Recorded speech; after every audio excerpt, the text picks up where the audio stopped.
Zaxarova erməni jurnalisti bu arada biabır eləyib. Gəlin baxaq görək nə deyib.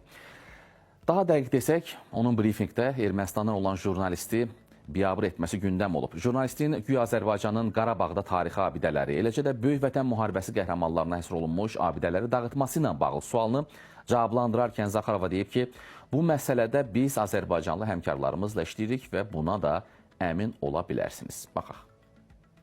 Eyni zamanda mən bir sual vermək istərdim. Başqa ölkələrdə sökülən abidələr sizi maraqlandırmır. Bu barədə sizdən heç vaxt material görməmişəm, eşitməmişəm. Heç vaxt bizim, o cümlədən erməni əsilli Sovet əskərlərinin xatirəsinin müdafiəsinə kütləvi şəkildə dəstəyinizi görməmişəm. Biz həmişə onların xatirəsini qorumaq üçün hər şey eləyirik. Onları təhqirdən qorumağa çalışırıq. Bəs niyə bu məsələlər sizdə heç vaxt sual vermək istəyi doğurmur? Bu mövzuda hansı bir qəsəklər mövcuddur? Görün nələr baş verib.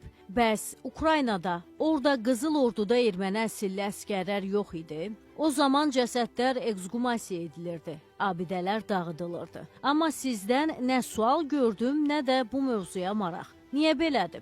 Xahiş eləyirəm, belə etməyin. Biz çox gözəl başa düşürük ki, siz bu mövzunu niyə və hansı kontekstdə qaldırırsınız. Sizdən rica eləyirəm, bunu etməyin. Bu sualları mütəmadi şəkildə vermək artıq bir növ küfrə çevrilir. Əgər növbəti dəfə abidələr mövzusunda danışmaq istəsəz, gəlin bir müsahibə eləyək. Mən sizə hər şeyi danışım. Qızıl Ordu nümayəndələrinin sizin həmyerlilərinizin xatirəsi Avropa Birliyi ölkələrində təhqir olunur. Hardadır sizin reaksiyanız? Hardadır bu abidələri müdafiə etmək istəyiniz? Onları yalnız bizim ölkə bütün mümkün yollarla qoruyur. Bu mövzu ümumiyyətlə sizin informasiya məkanınızda yoxdur. Bu artıq həddi aşır. Bu artıq təhqir səviyyəsindədir. Niyə? O cümlədən erməni döyüşçülərinə aid olan abidələrin sökülməsi sizin ölkənizdə ictimai maraq doğurmur.